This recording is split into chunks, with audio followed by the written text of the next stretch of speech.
Welcome to the Dojo, where we turn marketing stories into marketing tasks that can help you to achieve your marketing goals for this year. This week, we're going to be joined by Lucy King, who's a web development project manager here at Exposure Ninja. Hello, Lucy. Hello. How are you doing? I'm okay. How are you? Fabulous. It's a delight to have you on after working with you to rebuild the wonderful exposureninja.com. Lucy, what's your relationship to marketing? I've basically been in marketing since I was 14. My dad has been the MD of some really big agencies in the UK and has been giving me work since then, and basically got me into web dev in general. So I've been doing it since then for agencies, kind of really corporate places, some high profile freelance clients in like the Arab Emirates and stuff like that. So it's basically all I know. Well, we're super fortunate to have all that knowledge come through to us here at Exposure Ninja too, as the wonderful exposureninja.com website will show you. Well, before we continue, for listeners and watchers, I might not finish this podcast. I might need to dip off for something. So you may find the final quickfire questions taken over by Jess, who's going to do a much better job than I'm pretty sure. So who's going to hit me with a headline first? Tim, what's your headline for this week? My headline is huge Google leak confirms some juicy SEO theories. Jess, what's your headline for this week? My headline is Google's AI overview spreading misinformation, or is that misinformation coming from other sources? Imagine OpenAI just like putting out misinformation there. Could you imagine? And Lucy, what's your headline for this week? JoJo Siwa's Bad Girl rebrand. Is it authentic or is it just really clever marketing? I love it. That's amazing. Okay, I can't help but navigate directly to, well, it's not exactly AI corner, but let's go over to Tim and hear more about those juicy SEO leaks. Okay, so someone has leaked about 2,500 Google API documents. They sent them to Rand Fishkin, who is a sort of well-known ex-SEO authority, and he's worked with someone called Mike King to sort of go through them. It's happened fairly recently. SEO X or Twitter is on fire with this stuff at the moment. Because it gives us insight into about 14,000 different, not ranking signals, but ranking mechanisms, I guess. And this is by far the largest leak. You know, there's been lots of information shared as a result of the Google antitrust lawsuit in the US that's been happening. So we've had a lot of information there that's, I guess, confirmed some things over time. But this is really quite stunning. The amount of information that's being shared is phenomenal. And these documents give us insight into some aspects of how Google's ranking algorithms are coded. So, I mean, Lucy's in the world of dev, so she'll know this better than I. These are API documents, so they're specifying certain variables and they're giving definitions of certain terms. And there's a bit of discussion about how they interact. What we don't get from this is how much each of these things are weighted and whether or not they are still current. So all we know from this is that some of these metrics exist and are being tracked and measured, but what we don't know is exactly how Google is weighting them. But nevertheless, there is a whole bunch of really interesting stuff here. I'd say that the overall theme is that a lot of common sense SEO principles that Google has for many years said, this isn't a thing, don't look here. There's no reason to lift up that particular rock because this is just a complete myth. A lot of these things are actually being verified in writing for the first time. So I've tried to sort of go through and break these things down into this category of myths being confirmed for the first time. And then also there's some, I guess, new information that helps us understand and work out how to optimize websites for Google. And then I've got some sort of thoughts or open questions for the group on what all of this stuff really means. So, okay, the myths, first of all. Google has for a long time said that there is no such thing as domain authority, i.e. a site-wide authority measure. And in fact, Gary Elias from Google has said, we don't have an overall domain authority.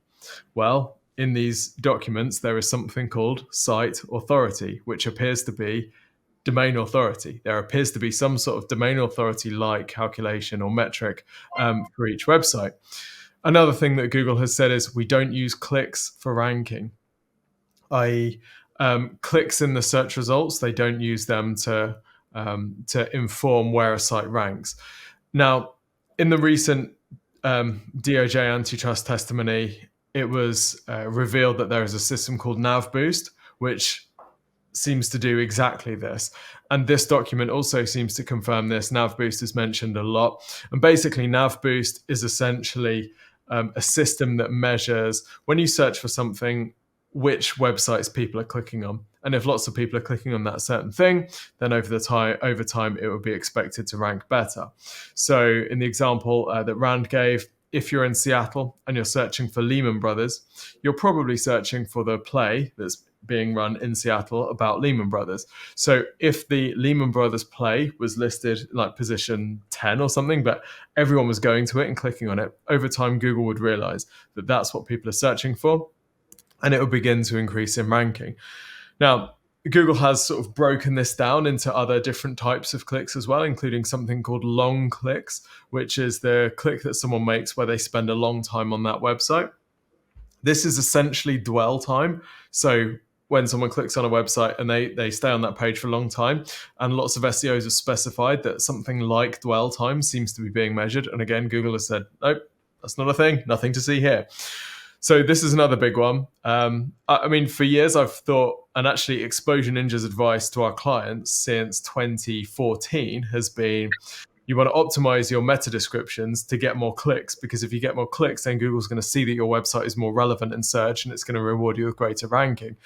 Technically, that has been against Google's sort of firm policy where meta descriptions have no sort of ranking benefit at all.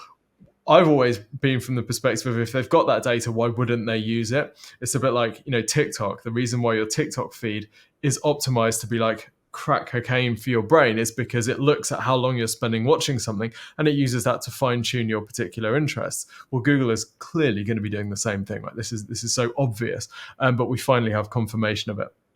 Another thing we've finally got confirmation of, there is no sandbox, has been John Mueller from Google's position on the suspicion that when you launch a new website, it doesn't necessarily rank straight away. And it's thought that you're in some sort of sandbox while Google's figuring out whether you're spam or not. There is no sandbox. Well, there actually is, because there's a metric in the docs called host age, which is basically there to suppress sites' visibility until they reach a certain age. And the final thing, which I think is possibly the most significant, maybe to do with this Department of Justice antitrust thing, is Chrome data. So Google has always maintained that they don't use Google Chrome data to feed their ranking algorithms. Well, they do. And there's been some speculation that this was in fact the entire reason. One of Google's engineers was very keen on Google building a browser so that they could collect all this data about the websites that people visit, not just when they've been on Google, but the websites that people could visit in general. And there is reference in these API docs to using Chrome data. So it's clear that that's being used. So I guess before I go into the new info, what do we think so far on some of these? Because they seem like pretty obvious things, but at the same time, it's pretty stunning to see them actually laid out in the documentation like this. It's funny how many things that Google's just been like, no, we don't do that. And then they actually do. But I feel like they've kind of set up themselves for this like get out of jail free clause, right? Where they're like, we don't have overall domain authority. We do have site authority, but we're not going to tell you. Or like, there's no sandbox, but we call it something different. It's called host age. You didn't ask us if we have host age. You just asked us if we have a sandbox. But yeah, it does seem a bit silly that they haven't shared this information or answered these questions. But then I also wonder if it's to do with they're trying to make things more fair so that like if you have more resources, you can't game the system. But then, yeah, it's a weird one. There was also just a lot of information there to take in. Yeah. I think like I can understand why, particularly for things like using click data, they'd want to be a bit they'd want to push people away from trying to manipulate that, because that does get to a really weird place where, you're setting up all these bots to search and then click on links, or you're trying to somehow incentivize people to click on links, or you're running ad campaigns on TV where you say, search car insurance, then click on compare the market. You could think of all these situations where people might try and manipulate this data if Google came out and said, yes, we are using click-through rate data to rank your website, so you need to improve your click-through rate if you're going to win. That would lead to some, I guess, unhealthy habits. And we SEOs have a tendency to try and manipulate every confirmed metric that we possibly can, because that's our job and we're sort of fundamentally devious. But at the same time, it's like the line where Google will say, we're not doing this. I think that's caused a lot of people to lose a bit of trust with some of the Google official reps in this situation. It'll be interesting to see where they go with this, because, for a long time, they've been very publicly saying these things, and even soiling the names of certain people in the community who've said, no, Google is clearly measuring clicks, we can prove it. They've sort of, in a way, they've had a bit of ag with those folks. So yeah, can't wait to see what happens. I can already sense a bit of a sense of justice amongst some of the leading SEO influencers and people who do the most analysis in the sector. They're having a bit of a I told you so moment. But I can't help but think of what Jess was saying in terms of maybe there was an element in truth to what they're saying. The search liaison and everyone, they're saying that, well, we don't do this. Well, maybe the search people don't. Like maybe the people who are building the API and everything that works on that end, they're gathering all that data, but then passing it through as unidentifiable information, so that there's no PI, there's no personal identifiable information. There's nothing that you could say is definitely attributed to people. So technically, it's not actually tracking what users doing. We're just getting a general rating for stuff, and then that's influencing the algorithm, rather than being person did X and therefore Y should happen to this website in the rankings. Maybe there's just enough of a cloudiness and concealment of that data that technically they weren't lying when they said they don't use user data in that way. I wonder if that's how they've got by at this point. But also the search team and the engineers, and there's thousands of people. It's entirely possible that the search team are only the public facing search team are only really told as much as they need to know, rather than them lying. That's as much as they understand it or have been led to understand it. It's a foggy area. It's entirely possible they've been speaking their truth, what they believe to be true, rather than them being intentionally fictitious, or whatever we want to call it. Yeah. Or they've just been lying the entire time and telling us whatever we want to hear. Because, like Jess said, you don't want to give everybody the keys, because then they'll game it. So, I can also see why they would want to conceal everything too. Okay, so do you want to know the new stuff that we've learned as a result of this? Heck yeah. Well, you've got your core algorithm, and then you've got something called twiddlers. So twiddlers are they're like overlays on the main algorithm. So main algorithm serves a bunch of results, and you got these twiddlers which might tweak those results for the user. So some of these can be things like, we're only going to show a certain number of blogs or a certain number of images in this search. But some of them are also some of them also seem to be things like the helpful content update and Panda. So they're not really ranking algorithms, they're adjustments to the algorithm.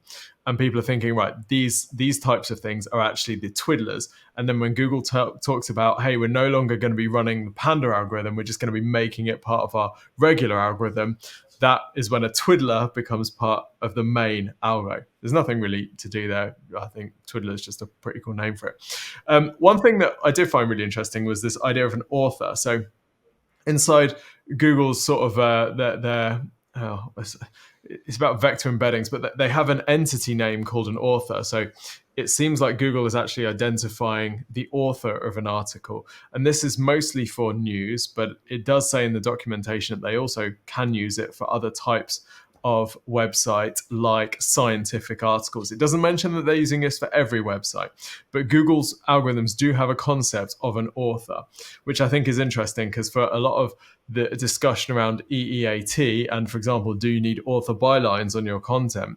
A lot of the criticism of the EEAT story was that, well, how can Google possibly understand what an author is or what credibility each of these individual authors have? That's just a massive task, an engineering task that they'll never be able to do. Well, this kind of shows that actually they do have something along those lines. There are also some specific demotions mentioned as well, so kind of algorithmic penalties. These are for things like anchor text mismatch. So if the anchor text in a link really, it doesn't match the website that it's linking to, it'll be ignored. There's something called SERP demotion, which is thought to be a ranking sort of penalty if people are clicking on your website and then, coming straight back, i.e. they're not finding what they need. Also location. So there's some indication that Google understands what it's trying to attach a location to each website and serve websites in that location rather than what it calls global or super global. I've no idea what a super global website is, but it's almost like just because you're not a local business, it still wants to show information that's from the same location as you, which I think, we've all experienced this, right? Particularly in the UK, if you search for something, you tend to get UK-based sites rather than US-based sites and vice versa. So there's not too much surprise there. Links. There's some interesting stuff about links.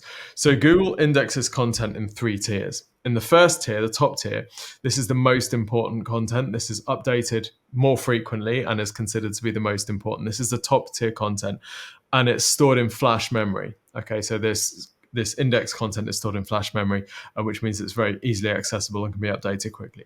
The second tier is less important content. This is stored in solid state drives. And then the third tier is like potentially low quality stuff and it's stored in standard hard drives. Now, the reason that this is interesting for SEO is that links from each of these tiers seem to have different weighting, different benefit. So there's a piece of text in the documentation that says the quality of a linking page, i.e. so the tier that your link is on. So if you're getting a link from a site that is in tier 1, that is correlated with the index tier. Okay, so the quality of the link that you're getting, the benefit that you're getting is basically correlated to which tier the website that you're getting a link from is on, right? So if you're getting a link from like New York Times, it's going to be on that top tier. Obviously, we've known that this is the most important, but this is Google saying, right, there's a very sort of a clear, distinct 3-tier thing.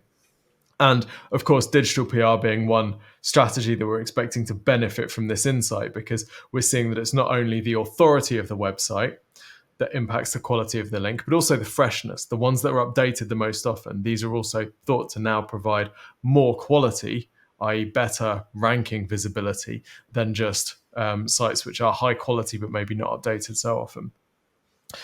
Page titles, target keywords at the start of page titles are still important. Here we are in 2024. We've been recommending people do this since, 2012. I think it was the first time we mentioned it. We found that sort of anecdotally, and it's still here written in their documentation. And there's also something called quality authority topic embeddings, which basically recognizes when a website is all about a certain topic. So if a website is... So inside Google's sort of system, it understands when you're writing about certain topics and it understands what those topics are and the relationship between them. And then it's got a way of measuring, if you produce a new piece of content, how far outside your existing zone is that piece of content? So is that piece of content about something that's completely new and completely unrelated? Well, it knows that. And obviously, if it knows that, then it's maybe less likely to give that content significance in a search about that topic. Whereas if it's something that's in your core area of expertise, then you're obviously more likely for it to see that content succeed in that space. So that's kind of interesting as well. We haven't seen anything like that before. So some newbies, some confirmations of old myths, which are actually true. I think it'll be really interesting to see how Google reacts to this. Google's going through a bit of a tough time at the moment. It's not been the best year so far. Will they deny this? Will they confirm it? It's all legit. Will alternative search engines jump on all this documentation? Is it useful enough for them to improve the quality of their output? Will this give SEOs more confidence to exploit these features? Are we going to see a new renaissance of spammy SEO as SEOs are trying to sort of manipulate these specific features. I think it's going to be really, really interesting. I think it's the last thing that anyone from Google needed, though, that's for sure. In terms of when you said that your feed is essentially going to be quite like TikTok and just cater to what appeals to you, is that going to be as bad? Because the thing is, with obviously having access to the internet, you're able to gain different perspectives on things. However, like TikTok, for instance, you'll have a TikTok and two different people could pull up the comments. And as you know, top comments for each of them will be different depending on what the algorithms learn their perspective on something is. So if Google... I didn't know that. That's fascinating. It's creepy. So I saw this girl, she pulled up a video and it was the classic man v woman who's in the right thing. And, you know, she pulled it up and was like, look at these comments. And he pulled them up and his were all like, you know, the man's kind of view, but like, oh, well, she should let him have fun and stuff like that. And it's creepy. So obviously it's stopping people kind of growing their knowledge and being able to like, you know, change their opinion on things and think, oh, well, maybe I was wrong. Especially, and if Google are doing that, we're all doomed. Like, basically. Yeah. I mean, I think in this context, I think it's probably more about like what information were you looking for? So what was the specific Lehman Brothers, or if you search for Apple, right, is another example given. Are you looking for the fruit? Are you looking for the company? Are you looking for information about their share price? And I think it's about like aggregating that survey, if you like, across everyone who searches for Apple to try and rebuild the search results to something that's generally most useful for people. But yeah, I mean, that is a very good point. Like if you search for, you know, Donald Trump news, what do you see? Do you see the news that backs up your particular political views, or do you see and does this eventually funnel us all into this is the danger with any engagement-driven algorithm, right? Is we end up getting funneled into something which just repeats our beliefs back to us and gets us more and more excited and het up and, I don't know, polarized. That's something I found quite interesting from scanning this article this morning, was that they have a whitelisting system for important events and subjects. So for COVID-19, they knew that we need to create a whitelist for locationally based whitelist of websites that should back up authoritative information about COVID and what you should do. So they say, you know, the NHS website should always come first in the UK, or, you know, wherever you are, it would show your local health authority. When it came to the US elections in 2020, they also had a whitelist of like, you know, these are the publications or the websites that should come top to give factual information rather than it being customized to you, like, you know, based on your search area or bias towards anything. My only thoughts on that, they also have it actually for travel websites and probably for lots of other areas. They have a whitelist of travel websites that should come up top because they're more authoritative on those subjects, or, you know, you would expect an embassy website would come up top, for example, to tell you if a country has any issues you should be aware of if you need to, you know, leave the country suddenly. My problem with that is, who says that Google should dictate which websites should be whitelisted or not? Like, you're saying that only these websites should be whitelisted to come up for political terms. Well, how do you avoid the bias in there that may be prevalent in your company or in the team that does that? Like, how do you decide for the internet who should rank up top? Who says it shouldn't be Truth Social or whatever? That should come at the top. I mean, anyway, I'll leave that one alone. But yeah, I find it a bit concerning that they're able to do that. Nobody's really kind of like, there's no committee that spans all of the search engines to decide what should be whitelisted or not. What is, you know, a trustworthy website. But I wanted to pull it back a little bit and talk about the author part of what you were saying, Tim, and that they understanding like author entities. I find it really interesting that the year before the Medic update happened in 2018, in August 2018, when they said, we're going to protect all these search queries and determine who's the author for this and double check that it's factual and that you can believe it because that person knows what they're doing. They have the expertise, the authority. They're very trustworthy. Was a year and a month after the first GPT kind of paper came out. It's like, it was like the year before, in July of 2017, that attention is all you need, the white paper came out. It said, we can determine all this stuff about text and reconstitute it and use a transformer to create text. I imagine if like in the year that they had between that and that launching, whether they were using it specifically to educate the algorithm around authors, like based on all this information, look at all this text. Can you determine characteristics of that author's writing? Can you see it replicated elsewhere? Like, I wonder if that's partially like why it was like exactly almost a year to the day that it happened, the release of the white paper and that. But since we have Lucy on, I'm really curious about the API element of this. So this story has come out because somebody, former Googler, I imagine, has found this. Apparently, this was all these docs were publicly put onto the GitHub by accident for like 2-3 months. People have pulled it off, and now Google has made it private again. My question is, how much of this stuff do you think is like deprecated information that isn't actually relevant anymore, based on like how well people update this stuff and keep up to date? Given Google's size, do you think any of this stuff is still relevant for this year, or do you think it's probably historically out of date? It's really hard to say because it just depends on the people who are doing the housekeeping. It's so hard to say. I mean, personally, I've seen a lot of companies keep old documentation up in case you're using old versions and things like that. So I'm so sorry, but it might be a 50-50. I can't tell you. I just don't know. Another classic "it depends" moment from an SEO a search agency. Yeah, exactly. Unfortunately. Okay. Last kind of thought on this is that with those 3 tiers of flash memory publications and solid state and blah blah blah blah blah, I wonder if there's like a question of like degradation of link quality that comes in there. Like, if you get those digital PR links, you get those mentions, it educates people, gets people searching for your business, and they come through to your website. That tells Google you should come up for whatever terms.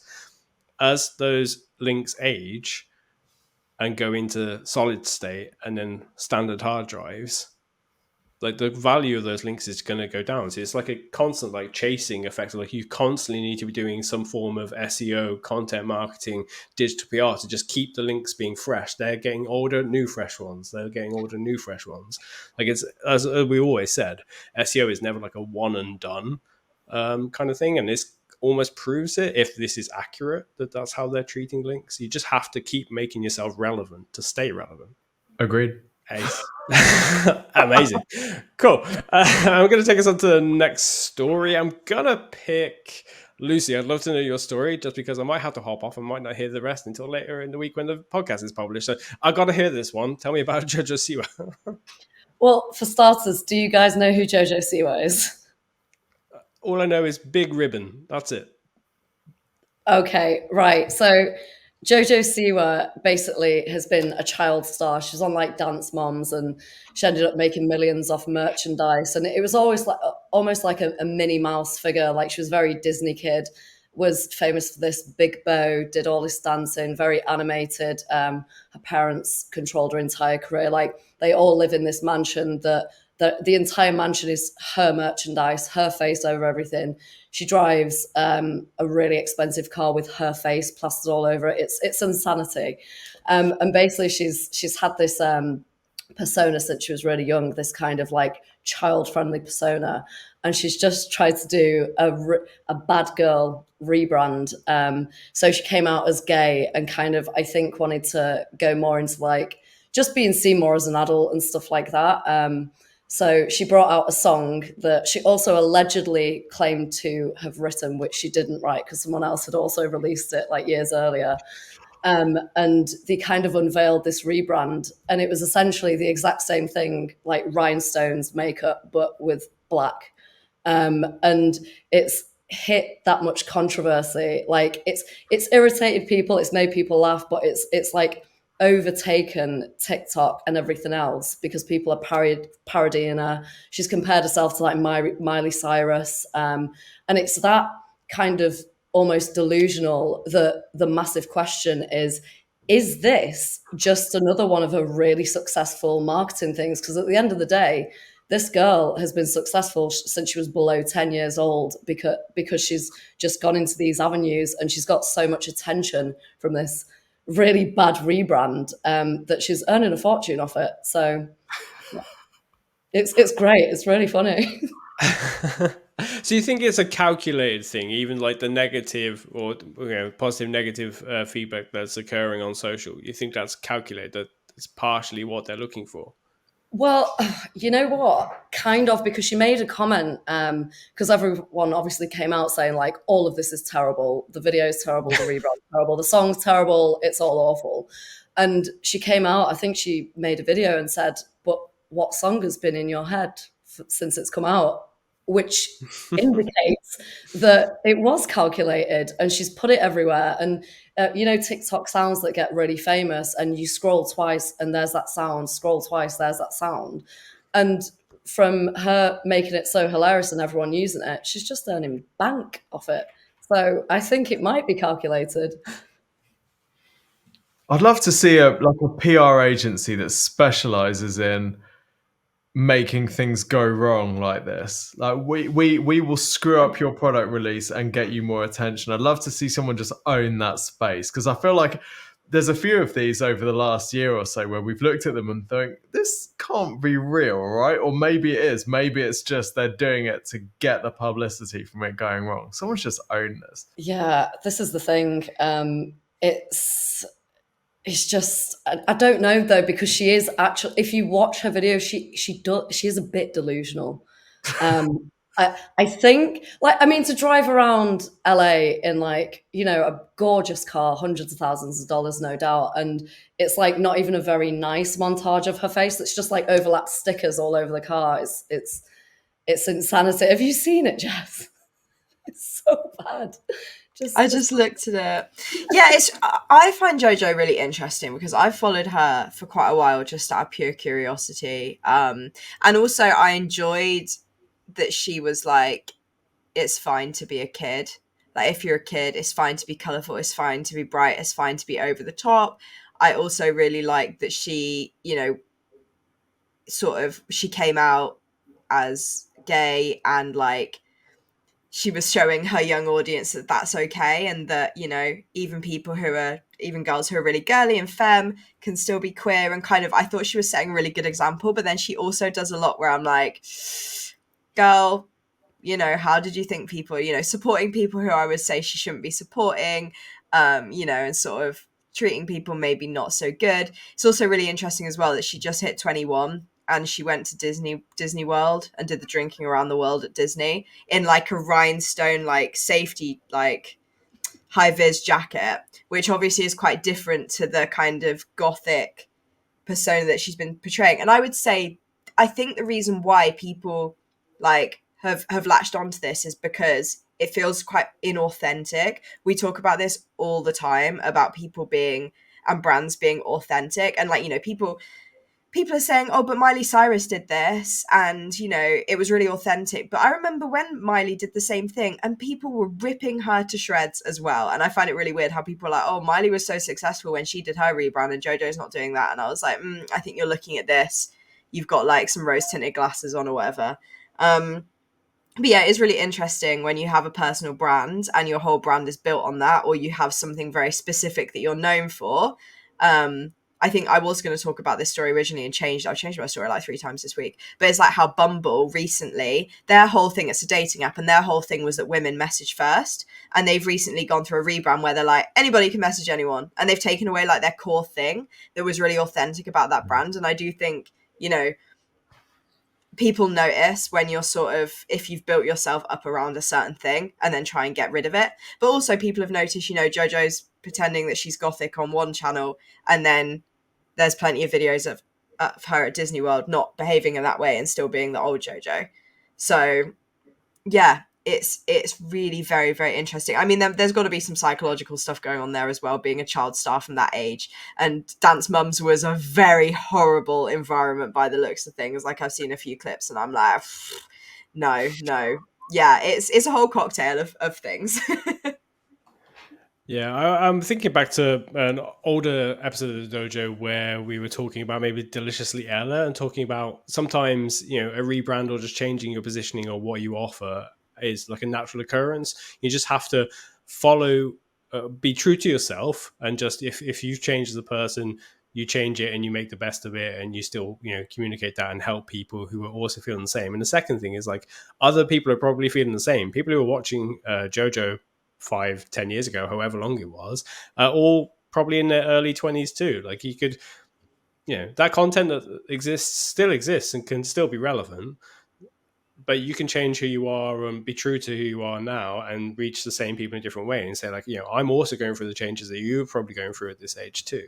The complication, I suppose, is people who are watching that older content then go to follow you on Instagram and they're like, oh, this 10-year older version of you is quite different. And maybe there's a complication there in terms of like the wrong kind of influence that can come through. I'm gonna have to pass this over to Jess if you can tell us about your story. But before I go, Lucy, you were saying about scrolling and hearing the same song every couple of songs. I'm going to put an earworm into all of your ears and remind you that Barber's Rhabarber Bar exists. And if you've forgotten about it, go and listen to it and enjoy that for the rest of today, because it is the most wondrous song you'll hear this year. Right. And on that note, Jess, I'm going to hop off. Please tell us about your headline. And when you come to picking a marketing story to turn to tasks, I'm going to nominate Tim's story. Sorry, Jess. I know I haven't heard yours yet. No, But that's really fine. important. Don't worry.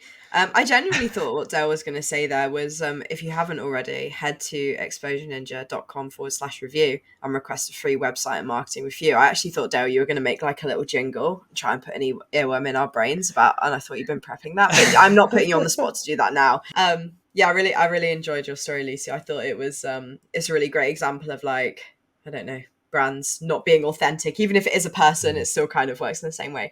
But my story kind of combines almost the social media space and the Google space, and it's all about Google's AI overviews spreading misinformation. So for those who don't know, Google launched their AI overviews, which is essentially if you type in a search, you can choose to generate an AI answer. Is that still the case, Tim, or does it automatically generate that AI answer for you?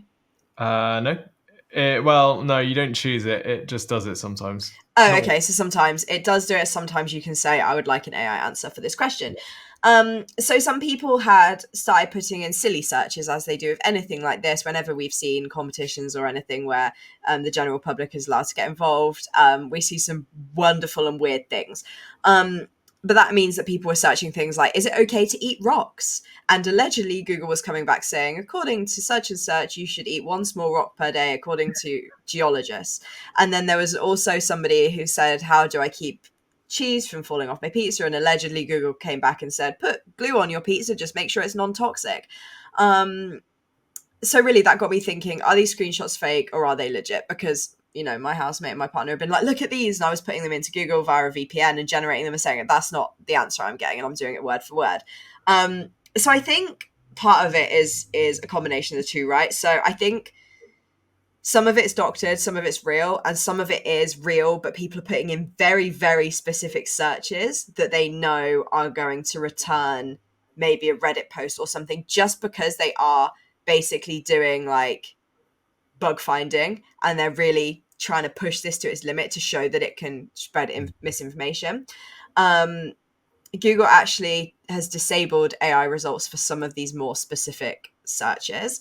And in a conversation with The Verge, Google spokesperson Megan Farnsworth said that many of the examples we've seen have been uncommon queries, and we've also seen examples that were doctored or that we couldn't reproduce. They also said they're taking swift action to remove AI overviews on certain queries where appropriate under our current policies, and using these examples to develop broader improvements to our systems, some of which have already started to roll out. So I just find it incredible. Like, did they not watch any of what went on with Bing?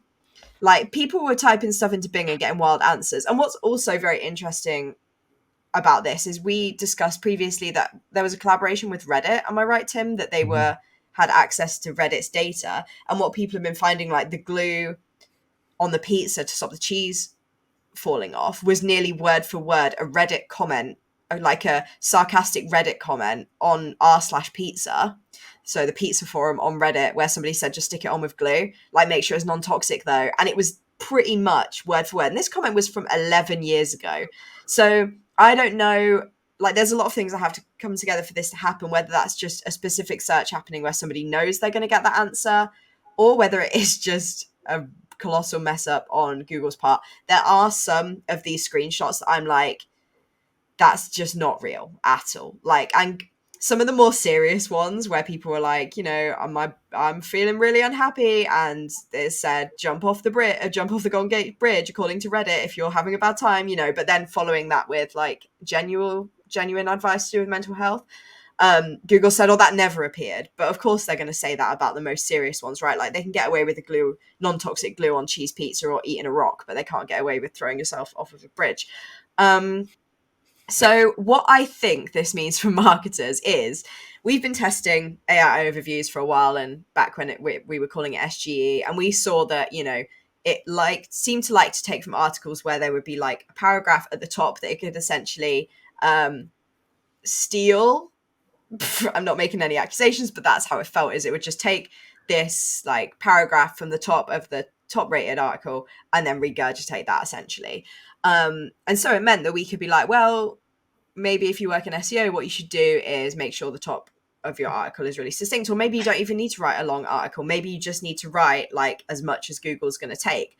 But I think we're going to move quite quickly into a place where Google is using longer articles that have that EEAT, where you're really demonstrating that you've got that expertise, that experience, that authority and trust in there. And then they're going to be pulling from those and then referencing them in the cards, which is kind of how you're going to get search visibility. I mean, for some queries, Reddit is a great place to reference if people are asking very specific questions, but maybe it shouldn't be turned into an AI answer. Maybe it should be, you know, some Reddit users said this, this, and this. Consult a health professional, or, you know, these people might not be professionals. Take these answers with a pinch of salt. I think there's really going to be a high demand for like quality content written by experts because of this. I'd love to know your thoughts. Had you seen any of these kind of memes on social media, or anybody sort of talking about this? What's your theory? Do you think they were all doctored? Do you think it genuinely is a slip up by Google? I'd love to know. I personally, I believe a lot of them. I agree that some of them are a bit weird. Like you see someone saying, you know, I'm feeling low, and it says jump off a bridge. I've seen others where AI is like swearing at the user and stuff like this, and clearly someone's just gone in and, you know, they've modified the code on the page to make it look fake. But I've had, you know, I did some searches. I was making a video about this last week and searching for things like, is a shark a ninja or a pet? You know, trying to find like super long tail searches, and it would say, you know, a shark can be both a great ninja and a great pet. And, you know, stuff like that, where it's, I know the Google spokesperson said, you know, these are super uncommon queries. Well, 15% of Google search queries are totally unique and have never been seen before. So AI overviews are designed for that long tail, right? They're designed to bring us the information that regular Google search wouldn't, because these are uncommon queries. So for me, the value in AI overviews is its ability to answer these super long tail queries. Some of them are obviously nonsense, but many of them are going to be the exact use cases Google has been advertising.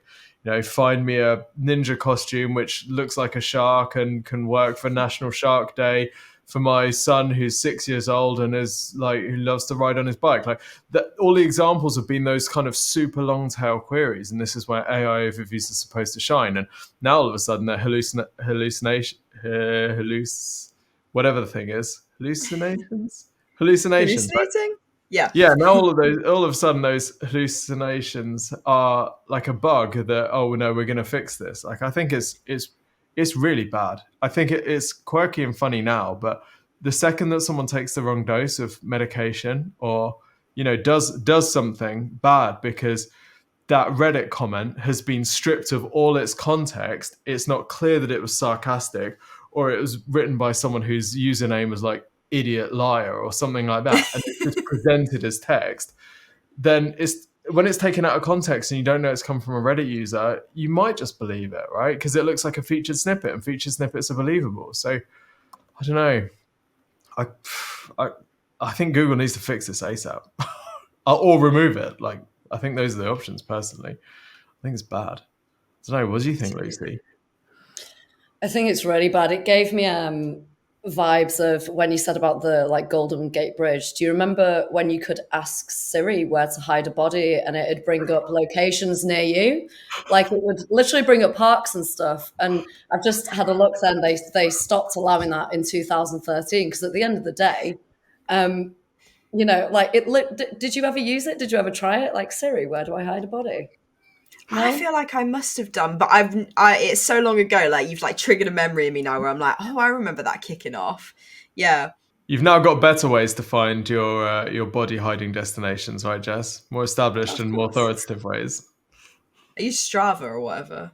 I tried to think of the most obscure map thing that you just wouldn't use for that.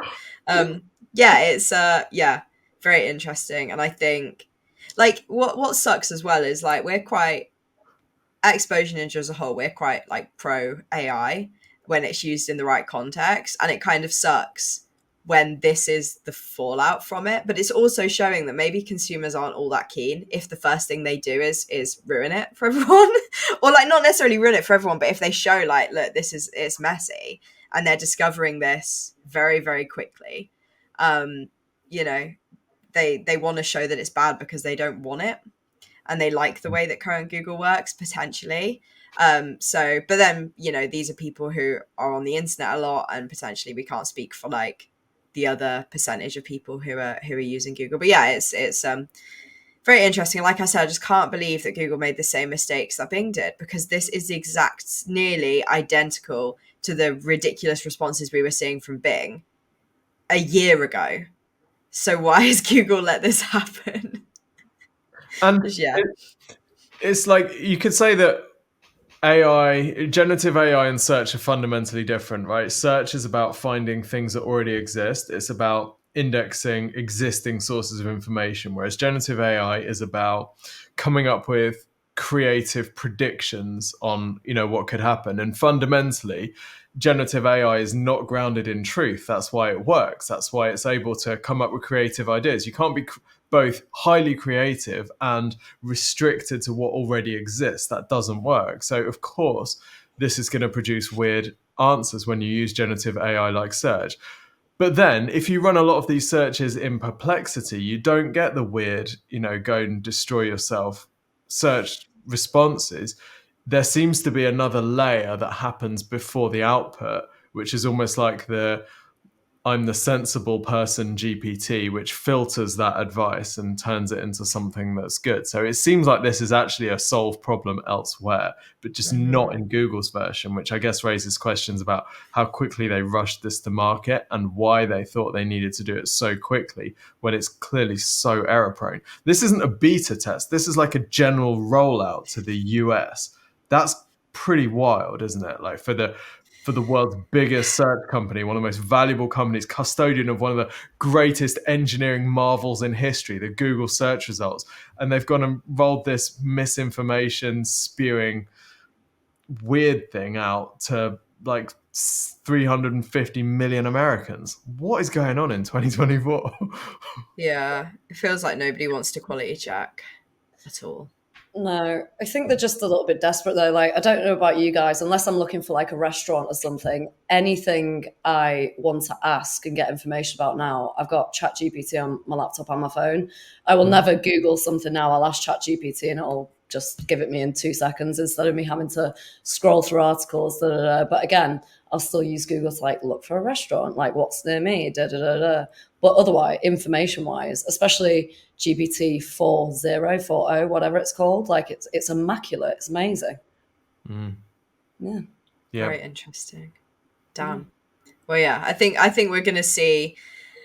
I don't know. I think Google's approach to AI is going to change a little bit, but only time will tell.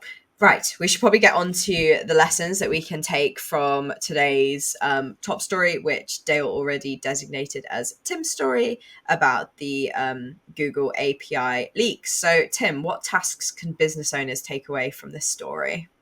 That's a good question. I think this is about trusting people who've played with search for years, because a lot of us in the industry, none of this is really a surprise. I think the surprise is to see it confirmed. We've had conversations with business owners over the years where they've used Google as their source of truth, and they've, maybe questioned certain things. And this is just a bit of a reminder that Google has an agenda, and that agenda is to keep the quality of its search results high. And if that means trying to divert the SEO community away from some of the true ranking factors, then that's what it'll do. So I think it's just like, trust the people who spent every day trying to manipulate this thing. That's my sort of advice. That's very, very understandable. I would say my tasks for marketing managers, I think the main thing would just be to review whether your content is really like common sense for people. A lot of these leaks have basically been, are your meta descriptions making people click? Even, because they're actually written for people and are clear, or like, don't fake your anchor text, or, all these things that for me are just poor experiences. Like, don't respond to these 50 emails you get a day asking if you want to buy backlinks. Like, don't do that. And trust me, I don't know if anybody else is experiencing this. And if you're watching on YouTube, please let me know in the comments. But I'm getting, like, I would say half my inbox is spammy link building emails. It doesn't matter how many I block, more come. Yep. But anyway, yeah, I think just make sure that you are following that kind of common sense, people first approach. And don't worry too much about whether you need to like change your whole strategy or start doing all this technical stuff, because I think that's just not going to help anyone. Lucy, I'm going to ask you a few little quick fire questions, just like so that people can like, I don't know, get some insight from you in like a minute. Well, a minute for each question, not a minute for all 5. We're going to start with, if you had just 1 hour to improve your marketing or like improve your skills, what would you work on? Improving my marketing in the sense of like Ian's marketing, or my skill set as a marketer. Sorry. This is your skill set as a marketer. Just reading documentation, keeping up to date with news and stuff, always looking into new languages and the preference for new platforms on the web. Definitely, yeah. It's nice having a web dev person on, because we get slightly different answers to what we would normally get. What would you do if you had an infinite marketing budget? So I suppose if you had infinite budget for web dev, for a web dev project, what would you do with that? Spend it on great servers, performance, training up devs to the best possible way, the best version control, Copilot, which is the AI that you can use to help you program, and lots of really delicious equipment like laptops and things. I like that a lot. Yeah, that's fab. I love when people call something delicious that isn't a food. It's just great. It's just such a great descriptor. Which marketing skill would you recommend that 18-year-old Lucy works on, and why?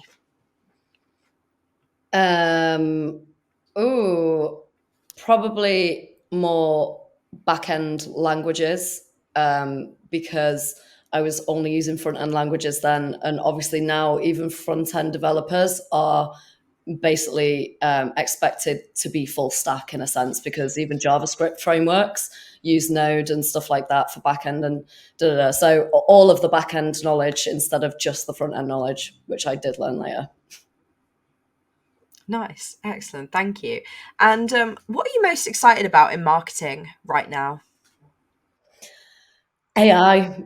Just to keep it on point, definitely AI. It's increased my productivity by tenfold. It's amazing. I'm really, really excited to see where it goes. Maybe not Google's generative AI though. I think that needs a bit of work. Yeah, perhaps it does. Maybe just a little bit. It was really nice to hear as well that your sort of use case that you used GPT, like ChatGPT, to search was really cool to hear. And like, yeah, it was, very cool. And this can be somebody from EN or somebody outside of EN, but who should we invite to be our next podcast guest? Probably Jenny Nicholson, my manager. She's a wise owl. She's a very wise owl. Yes, Jenny has fantastic energy. I will definitely be reaching out to her to see about getting her on in the future. Well, thank you everybody so much for joining us. Thank you, Lucy, for coming on this week. Of course, if you enjoyed this episode, please hit like if you're watching on YouTube, or hit subscribe or follow if you're on various podcasting platforms so you don't miss any episodes. We'll be back next week with another one. And yeah, See you all soon. Bye.